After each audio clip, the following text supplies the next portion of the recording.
আজি আমি চৰ্চা কৰিম জাৰ্মানীৰ বিখ্যাত লিখক ফ্ৰান্স কাফকাৰ প্ৰসিদ্ধ কিতাপ আমেৰিকা, যিটো জাৰ্মান ভাষাত জাৰ্মানীত এটা বিখ্যাত কিতাপ।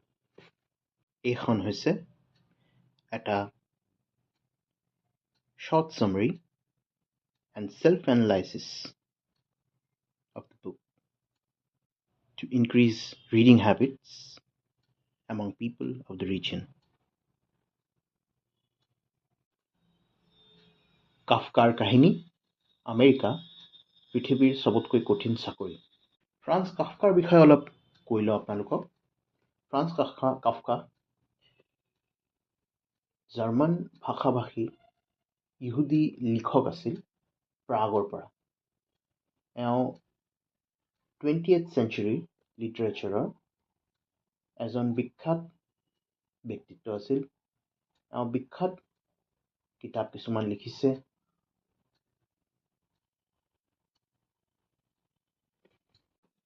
আৰু এইখন এণ্টাৰপ্ৰেনিয়ৰ্ছৰ বাবে এখন অন্যতম জাৰ্মান কিতাপ, কাৰণ কেপিটেলিষ্ট ছিষ্টেমৰ বিষয়ে ইয়াত চৰ্চা কৰিছে ফ্ৰান্স কাফকাই। বন্ধুসকল, আহি থকা দিনত ভাৰতবৰ্ষ পৃথিৱীৰ সবতকৈ ধনী দেশ হ'ব বুলি আমি চবে আশা কৰোঁ।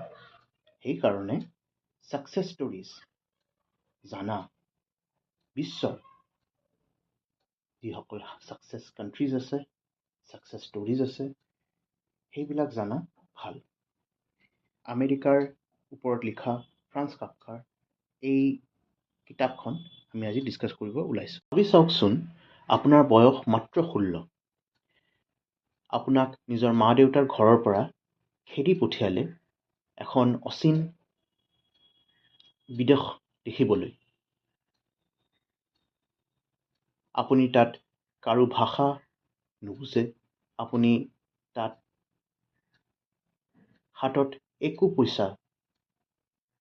আপোনাৰ হাতত একো পইচা নাই, কিন্তু আপোনাৰ মনত এটা সপোন আছে, ডাঙৰ মানুহ হোৱাৰ সপোন, সফলতাৰ সপোন। এই কাহিনী কোনো আজিকালি টেক ফাউণ্ডাৰৰ কাহিনী নহয়। এইটো হ'ল 1910 চনৰ কথা। এইটো হ'ল কাৰ্ল ৰছমেনৰ কাহিনী, আৰু এইখন হ'ল ফ্ৰান্স কাফকাৰ উপন্যাস ডাৰ ভাৰ্চলিন, যাক আমি আমেৰিকা বুলি জানো। জাৰ্মান সংস্কৃতিত কাফকা বুলিলে আমি সাধাৰণতে যিটো ভাবোঁ ভয়ংকৰ পোক বা অন্ধকাৰ। এই কিতাপটো কিন্তু তেনেকুৱা নহয়। এইটো হ'ল কেপিটেলিষ্ট ছিষ্টেম বা পইচা কড়িৰ ছিষ্টেমত থকা সংগ্ৰামৰ এক বাস্তৱ ছবি। এইটো হ'ল এখন কঠিন সমাজৰ কথা, য'ত অলপ ভুল হ'লে চাকৰি যায়, য'ত বন্ধুৱে প্ৰতাৰণা কৰে। আহক আজি আমি আমেৰিকা কিতাপখনৰ মূল কথাখিনি আলোচনা কৰোঁ। চেপ্টাৰ 1, আগমন আৰু ধনী মইমা, arrival and the rich uncle. আমাৰ কাহিনীটো আৰম্ভ হয় নিউয়ৰ্কৰ বন্দৰত। কাৰ্ল ৰছমেনে জাহাজৰ পৰা নামিব লৈছে। তেওঁ liberty, that is statue of liberty ফালে চালে, কিন্তু কাফকাই ইয়াত এটা বিশেষ কথা কৈছে। ষ্টেচুৰ হাতত কোনো জুইৰ শিখা নাই, তাৰ সলনি আছে এখন তৰোৱাল। ইয়াৰ মানে হ'ল এই নতুন দেশখনে আপোনাক অকল স্বাধীনতা নিদিয়ে, ইয়ে আপোনাক যুদ্ধ কৰিবলৈ বাধ্য কৰিব। জাহাজৰ পৰা নমাৰ আগতে কাৰ্লৰ প্ৰথম বিপদ হয়। তেওঁ এজন দুখীয়া ষ্ট'কাৰ, তাৰমানে জাহাজৰ কয়লা ঢালোঁতা, তেওঁক সহায় কৰিব বিচাৰে। কাৰ্লে কেপ্টেইনৰ আগত মানুহজনৰ হৈয়ে কথা কয়। ইয়াত কাৰ্লৰ চৰিত্ৰৰ এটা ভাল দিশ দেখা যায়। তেওঁ অন্যায়ৰ বিৰুদ্ধে মাত মাতে, কিন্তু আমেৰিকাত এই ভাল গুণৰ কোনো মূল্য নাই। হঠাৎ ভিৰৰ মাজৰ পৰা এজন ধনী স্মাৰ্ট মানুহ ওলাই আহে। তেওঁ কাৰ্লক সোধে, তুমি কাৰ্ল ৰছমেন নেকি?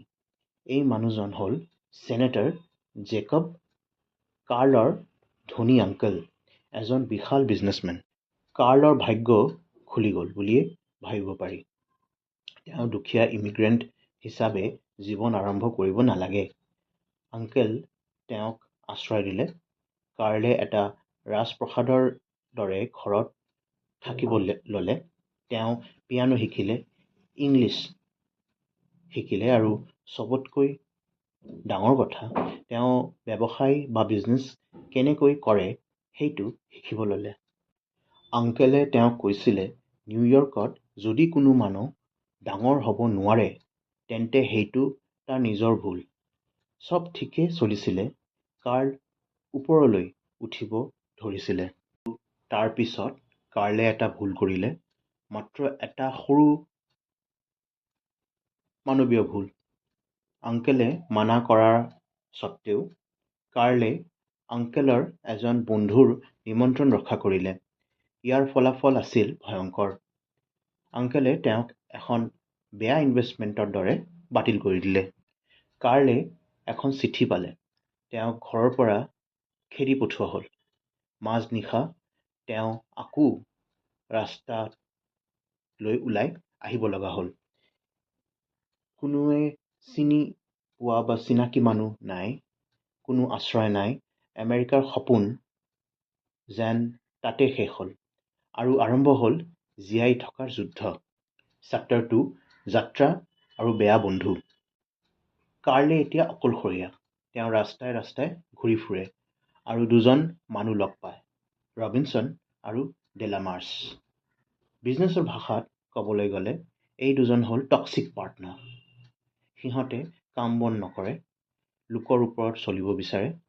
সিহঁতে নিজকে মেকানিক বুলি কয়, কিন্তু আচলতে সিহঁতে ভেগেবন বা বটৰুৱা মানুহ। কাৰ্ল আছিল সৰল মনৰ। তেওঁ সিহঁতৰ লগত ঘূৰিব ল'লে, কিন্তু জলদিয়ে তেওঁ বুজি পালে যে সিহঁতে তেওঁক ঠগি আছে। সিহঁতে কাৰ্লৰ দামী চুট জোৰ বিক্ৰী কৰি দিলে, কাৰ্লৰ খানা বস্তু খাই পেলালে। ইয়াত দেখুওৱা হৈছে যে নতুন ঠাইত চব নেটৱৰ্ক বা বন্ধু ভাল নহয়। কিছু মানুহ আপোনাক তললৈ টানি নিব পাৰে। কাৰ্ল কেনেবাকৈ সিহঁতৰ পৰা পলাই আহি হোটেল অক্সিডেণ্টেল পালে আৰু ইয়াতেই তেওঁ প্ৰথম চাকৰি পালে। তেওঁ হ'ল এজন লিফ্ট বয়। কাৰ্লৰ কাৰণে এইটো মাত্ৰ এটা চাকৰি নাছিল, এইটো আছিল এটা মিছন।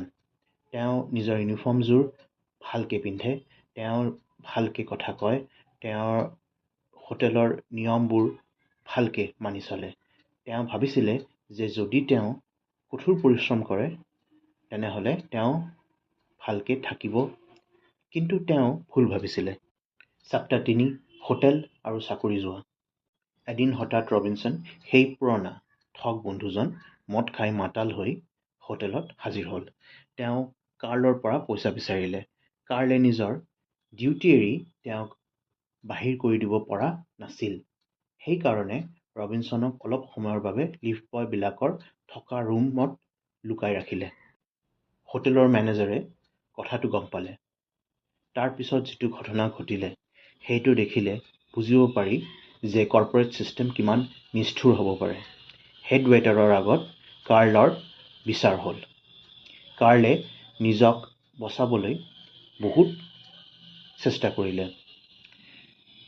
তেওঁ ক'লে যে কিমান ভালকৈ তেওঁ কাম কৰি আহিছে।